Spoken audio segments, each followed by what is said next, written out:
मन मंदिरा गजर भक्तीचा.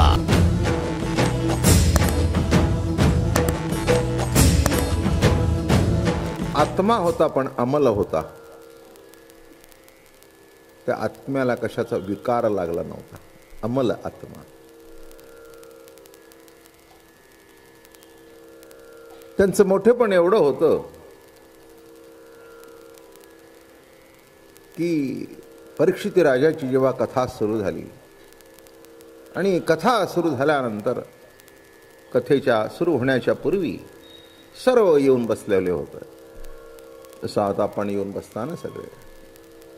पण त्या श्रोते समुदायामध्ये त्यांचे आजोबा होते पराशर, व्यास, वामदेव, मोठे मोठे ऋषी मुनी तिथे त्या कथेकरता येऊन बसले होते. आणि आले शुकदेवजी आले तिथे. शुक महामुनी आल्याबरोबर सगळेजण उठून उभे राहिले. हात जोडून सगळे उभे राहिले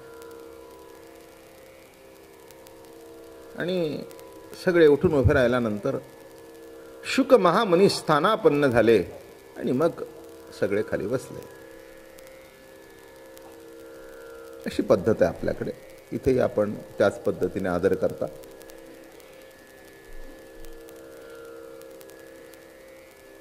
तेव्हा याच्यामध्ये एक फार महत्वाचा प्रश्न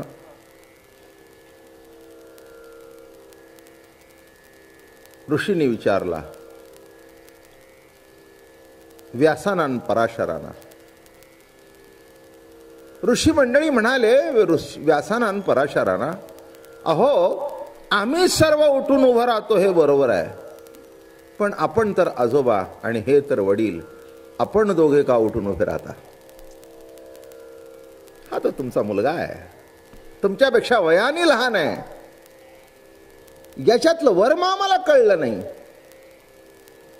हे कसं काय, कसं शक्य आहे?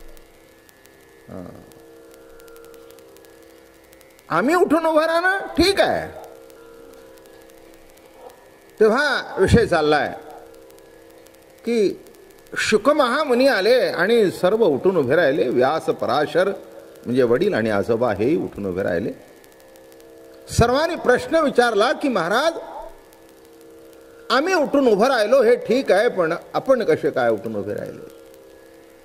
आपला मुलगा आहे, आपला नातू आहे, वयाने आपल्यापेक्षा कितीतरी लहान आहे. तेव्हा व्यासही असले आणि पराशरी असले.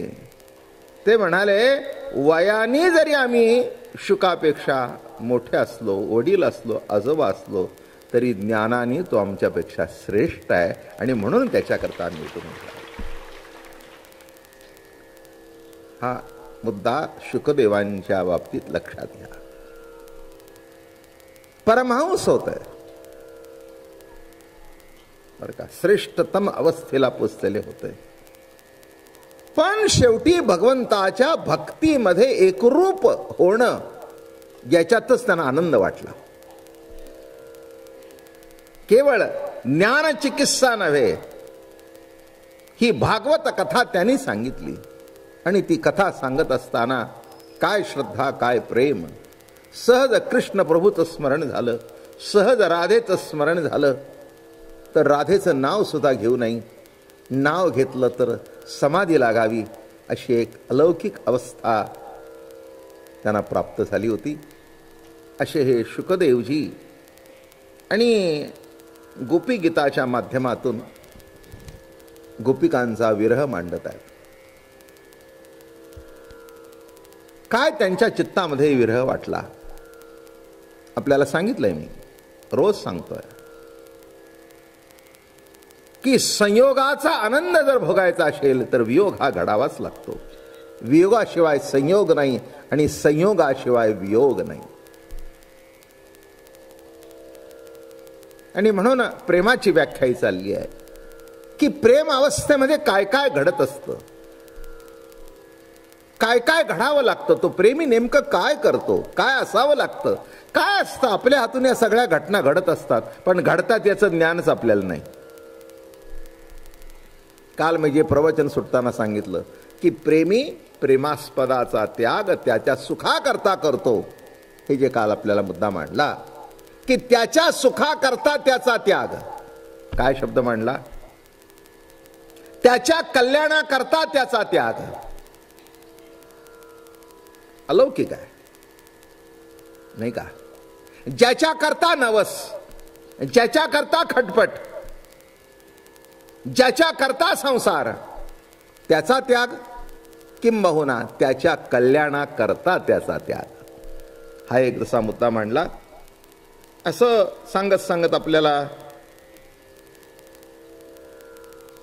एक मुद्दा सांगितला की कोणत्याही गोष्टीचा अभिमान करू नये प्रेमामध्ये.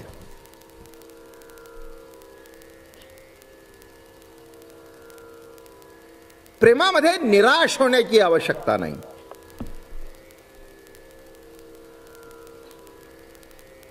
बरं का? खऱ्या प्रेमामध्ये निराश होण्याची आवश्यकताच नाही. केव्हा तरी मिलन घडेलच हे निश्चिंत असतं. मी प्रभूबद्दल बोलतोय, मी परमात्म्याबद्दल बोलतोय. सामान्य माणस एकमेकाची निराशा करतील. आणि अजून पुढे जाऊन सांगतो, सामान्याकडून खरं प्रेम मिळण्याची आशा ठेवू नका. हे एक पक्क पहिल्यांदा लक्षात घ्या. ज्यांच्याकडे प्रेम नाही, ज्यांच्याकडे लोभ आहे, त्यांच्याकडून तुम्ही प्रेमाची अपेक्षा करताय. हे कसं काय? बोलणं कळलं का? ज्याच्याकडे जो माल असेल तो मिळेल. जो मालच त्याच्या दुकानात नाही, त्याच्याकडून तुम्ही आशा करणं सुद्धा चुकीचं आहे. हो, एखाद्याकडे प्रेम नाही तर तुम्ही म्हणता त्याने आम्हाला प्रेम करावं. कसं? त्याचं तरी काय चुकलं हो? एखादी वस्तू देण्याकरता त्याच्याकडे असावी लागते की नाही? ती जर वस्तूच नाही तर देणार कुठून?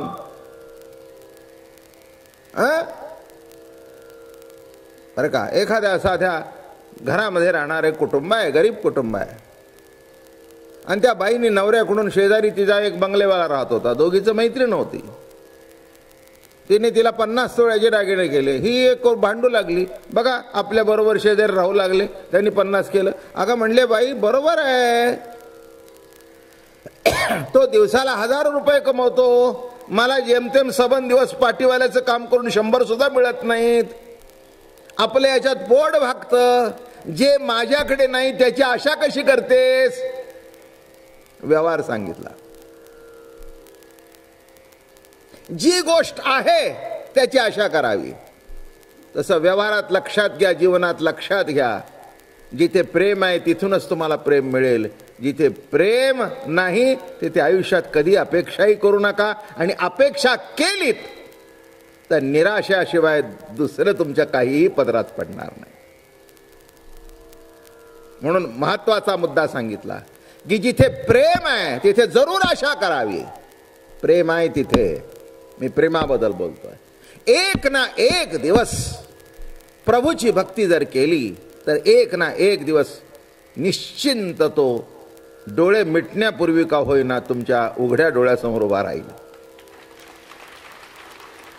कोठेही बोलण्यात अतिशोक्ती नाही, कोठेही तुम्हाला भरमसाठ आशा दाखवलेली नाही. माझ्या प्रवचनातून कीर्तनातून मी असं कधी तुम्हाला काही म्हटलं नाही की माझी एवढी प्रवचनं ऐकली म्हणजे नोकरीत प्रमोशन होईल. माझ्याकडे कोणताच हा भाग नाही आहे. माझ्यात भक्ती आहे का नाही हे मला माहिती नाही, पण तुम्हाला कळेल इतपत मला बोलता येतं. बरं का? याच्यापेक्षा जास्ती मला कळत नाही काही.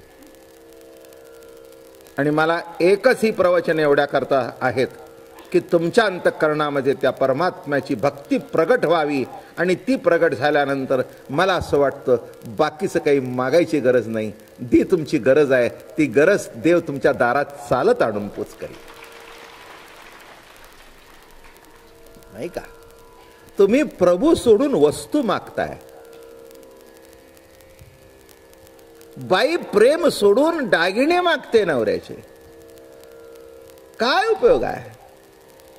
नवरा सुद्धा क्षमा करा बोलण्यापूर्वी प्रेमाने बघत नाही, तिच्या देहाकडे बघतोय. संपलं सगळं, संपलं सगळं. प्रेम हे देहाच्या पलीकडे आहे. रक्त वर दिसत नाही, तसं चामडीच्या पलीकडे रक्त आहे, तसं प्रेम सुद्धा देहाच्या पलीकडे आहे. नाही का? हात फिरवला म्हणजे प्रेम आहे असं समजू नका. आणि एक सांगू का, प्रेमाने हात फिरवलेला कळतोच, वासनेने हात फिरवलेला कळतो, लोभाने हात फिरवलेला कळतो. हे ज्याचं त्याला कळतं, कारण फिरवणाऱ्यालाच माहिती आहे मी कसा फिरवतोय. माझं बोलणं कळलं का? हा. एखाद्या पाठीवर थाप टाकण्यामध्ये जर विषय असेल तर तिला जाणवेल की हा विषयाचा हात आहे. प्रेम असेल तर जाणवेल, मग म्हणेल आज माझे वडील गेल्यानंतर तुमचा हात माझ्या पाठीवर फिरला. माझं बोलणं कळलं का? त्या हात फिरण्यामध्ये पुरुष विसरला, कोणी हात फिरवला हे विसरला, पण त्या हात फिरवण्यामध्ये निखळ प्रेम असल्या कारणाने पुरुषाचा जरी असला तरी त्या हातातून हात जाणवला ते निरापेक्ष पित्याच्या प्रेमाचा. जिथे खरी प्रेम आहे तिथे आशा असतेच. आणि लक्षात ठेवा, ती जर आशा असेल खरी तर एक ना एक दिवस ती पूर्ण होईल. चिंता करण्याचं काही कारण नाही आहे, प्रभू त्याच्याकरताच आहे. अरे भगवंताला विचारलं की प्रभू तुझ्याकडे कमतरता कशाची आहे? ते का म्हणाले, पैगा भक्तासी वाचे कोड मदते अनन्य गतीची चाड, काजे प्रेमळाचे साकडे आमुची घरी. मन मंदिरा गजर भक्तीचा.